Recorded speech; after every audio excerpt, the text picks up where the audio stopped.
When starting overnight hiking, it's generally pretty expensive to get everything up front, especially if you don't know if you'll stick with it. However, this type of backpack can be made with things found just lying around, and is pretty durable and pretty well suited for beginner sorts of hikes. This design of pack, generally called a swag or a bedroll, has been used for essentially hundreds of years and was the main sort of hiking pack used that was not ex-military gear.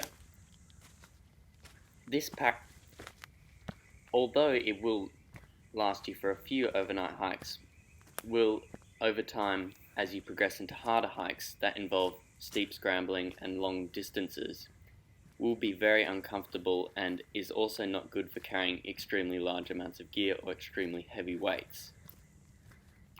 This bedroll also accepts a fairly simple improvised sleep system that can be made with stuff lying around.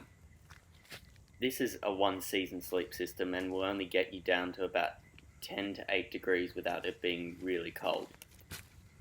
If you're in an area that gets pretty cold, or it's cold at the time that you want to do your hike, you'll definitely need to go get a sleeping bag for that.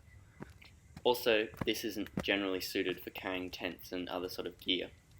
This is the sort of thing that if you're going to join someone else's hike is a really good option if you don't have the other necessary gear.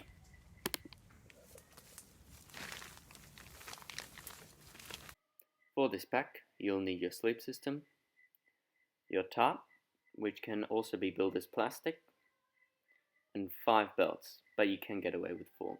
This sleep system consists of 2 lightweight, warm blankets.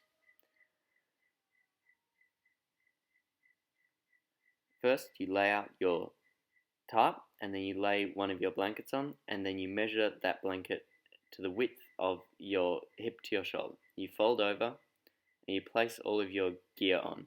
This is your overnight gear, so water, food, and cooker, and clothes. Then you roll it up, tucking in on both sides over like a burrito, and then you tie it off with the 2 belts to be quite tight. You stuff your day belongings in the sort of top of it, that's your day area, and you attach the belts that comprise up the shoulder straps and then your hip strap. If you don't have that sleep system, then simply place your sleeping bag and all of your gear on, place it near the back, and then roll it up like a burrito as shown. Then place on your 2 belts, as tight as you can get them pretty much.